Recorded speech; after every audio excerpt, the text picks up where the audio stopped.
unoke wangibuza ukuthi sikhona yini isihogo. Ngase ngibe nomcabango wento esasikhule siyitshela sisakhula sizingane.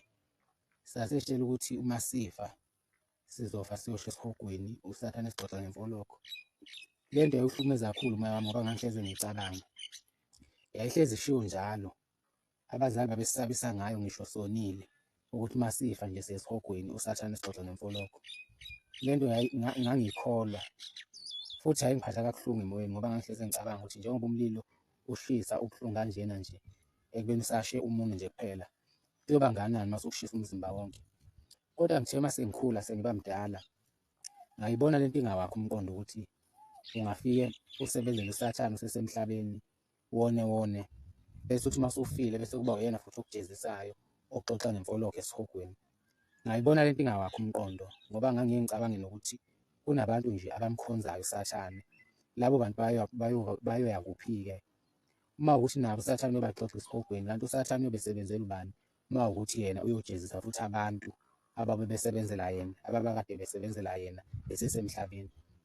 Ngase sengithi ake ngilenze-ke nami ucwaningo lami ukuthola ukuthi kahle kahle isihogo siyini nokuthi sikhona yini. Into yokuqala engaqale ngayenza nje, ngaqale ngazama ukuthola ukuthi igama lithi isihogo lisho ukuthini. Ziningi-ke iy'ncwadi engake ngay'funda ngisakhula. Kuney'ncwadi ezayibhala ukuthi ofakazi bakaJehova, ezinye ibhala ukuthi inqaba yokulinda. Ila engathola khona incazelo ngegama elithi isihogo lisho ukuthini. Ngathola ukuthi igama elithi isihogo lisuselwa egameni lesiHebheru elithi Hadesi, elichaza ukulahlwa kwaphakade. Kuthiwa-ke kudala noma ngingalikhumbuli leli zwe leli ukuthi kwakuyiliphi, kodwa ngalezi y'khathi nje zamaRoma, lezo y'khathi nje lezo, kuthiwa kwakunendawo la khona okwakulahlwa khona iy'ncwadi esezindala. Le ndawo le yayihlezi ivutha umlilo. Kwake kulahlwe lezi ncwadi-ke zishiswe khona, noma yini nje esindala yayiphoswe lapho ishe, kodwa nje kwakuyindawo yakhelwe ukuthi kushiswe iy'ncwadi. So leyo ndawo yayibizwa ngeHadesi, ukuthi into elahle lapho vele usuke ilahle phakade ngoba vele izosha vele, ngeke isaba khona. Ngase sengithola-ke ukuthi kanti leli gama leli elithi Hadesi lisuselwa lapho, sase silishintsha-ke thina sesisa ngapha sekuthiwa isihogo. Ngibe sengikhula-ke futhi sengifunda nje iy'ncwadi la khona kukhulunywa nje ngesihogo ukuthi-ke isihogo kwenza kanjani esihogweni. Nayo incwadi engiyitholile